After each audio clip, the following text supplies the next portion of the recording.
10 Reasons Why The Legend of Korra Remains So Divisive 10 Years Later.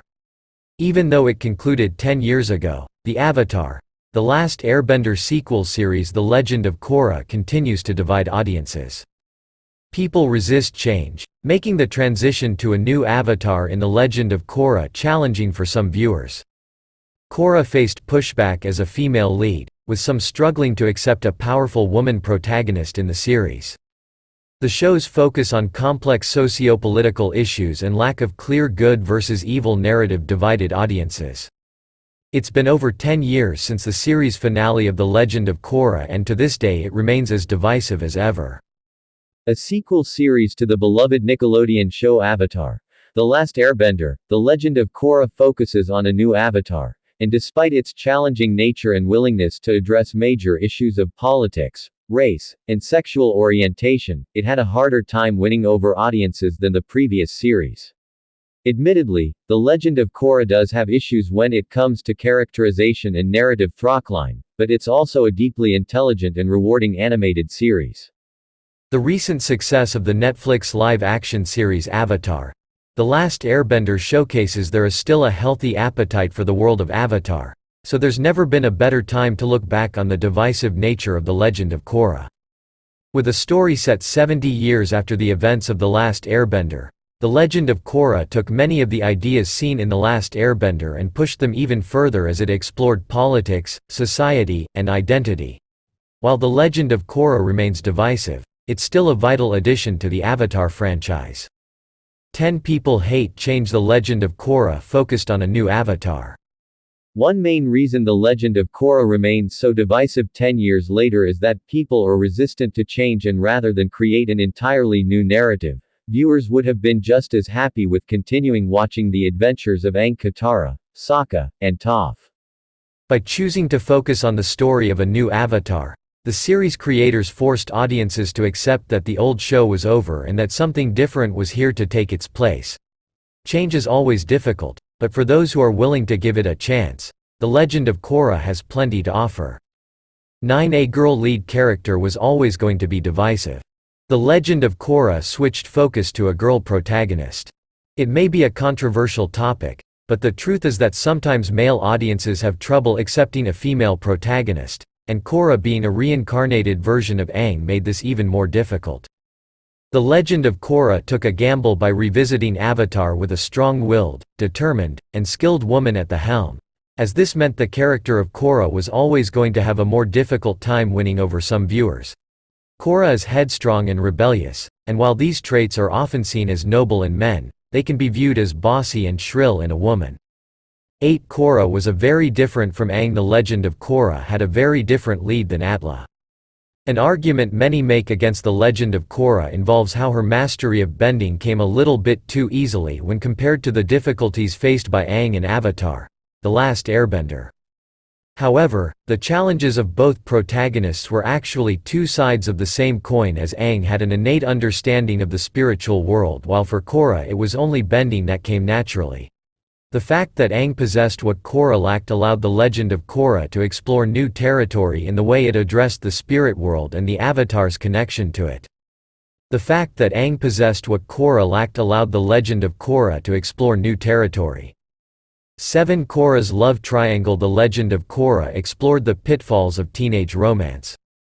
The Legend of Korra has received its fair share of criticism among viewers for its unpopular love triangle between Korra, Mako, and Asami, which was a rushed narrative arc throughout Book 1, Air. There was an ill-timed kiss between Korra and Mako which happened right in front of Bolin, whose unrequited love for Korra was leading to heartbreak for all involved. While at its core The Legend of Korra was a series about teenagers and some frustrating teen romances are to be expected, it turned some viewers off and contributed to the divisive nature of the show. 6 The supporting characters were not as compelling as in Atla. The Legend of Korra had a weaker supporting cast than its predecessor. Throughout Avatar: The Last Airbender, audiences were heavily invested in the story of Aang's mastery of bending and quest to defeat the Fire Nation, but just as important were the narrative arcs of supporting characters like Sokka and Toph. One major reason The Legend of Korra remains so divisive is that sadly characters like Mako and Bolin just don't have the same levels of depth and development as had previously been seen. The nuance of villains like Zuko was just not seen in The Legend of Korra, which, for some, made it harder to connect with the series. 5. The Legend of Korra was much overtly political than Atla. The Legend of Korra addressed serious topics of socio-political importance. The Legend of Korra pushed the boundaries much further than Avatar: The Last Airbender when it came to addressing social unrest, terrorism, and issues around gender, race, and sexuality. While this is one of the reasons many love The Legend of Korra, it also contributes to its divisive nature as viewers yearn for the simple good versus evil narrative seen in The Last Airbender. With a strong socio-political awareness, The Legend of Korra explored contemporary issues of capitalism and modernity with a level of depth seldom seen in children's television. 4. The Legend of Korra had no primary overarching story. The Legend of Korra was often more character than plot-focused. The story arc of The Legend of Korra was far more philosophical than what had previously been seen in Avatar: The Last Airbender, as Korra's journey to become a humbler and more compassionate person was far more symbolic than Aang's literal fight to defeat the Fire Nation. One reason The Legend of Korra was so divisive was it did not have the same narrative throughline as its previous series and challenged audiences to find meaning through characters rather than plot points. This is part of what made The Legend of Korra unique, but also what turned some viewers away. 3. The Legend of Korra did not provide easy answers. The Legend of Korra let decide somethings for themselves. Throughout history, audiences have responded well to simple stories of good versus evil, but The Legend of Korra often explored the difficulties in categorizing things as either good or bad, which contributed to its divisive nature. Looking at the Book 3. Change antagonist Zaire. His desire for a new world without the Avatar was based on understandable issues with the way the society in the show was structured. Zaire's opinions challenge the audience's views about the benefits of the Avatar and whether it is a just system to allow someone to have so much more power than everybody else.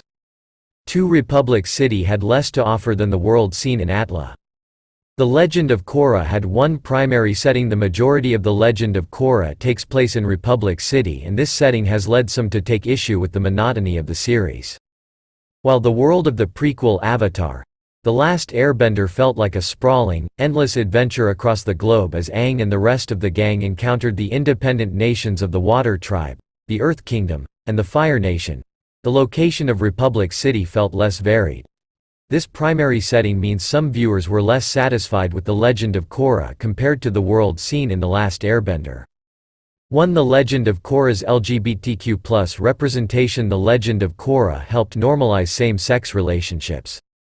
Throughout its 4-season run, The Legend of Korra championed LGBTQ+ representation, most notably through its exploration of Korra's sexuality. In particular, the final scene, which showed Korra and Asami gazing into one another's eyes and holding hands, was an important moment for the depiction of same-sex couples on mainstream children's television. While there's no denying the normalization of LGBTQ+ relationships can still be a divisive topic in today's progressive era, The Legend of Korra helped pave the way for more LGBTQ+ friendly animated series such as Steven Universe and She-Ra and the Princesses of Power. The Legend of Korra helped pave the way for more LGBTQ+ friendly animated series such as Steven Universe and She-Ra and the Princesses of Power.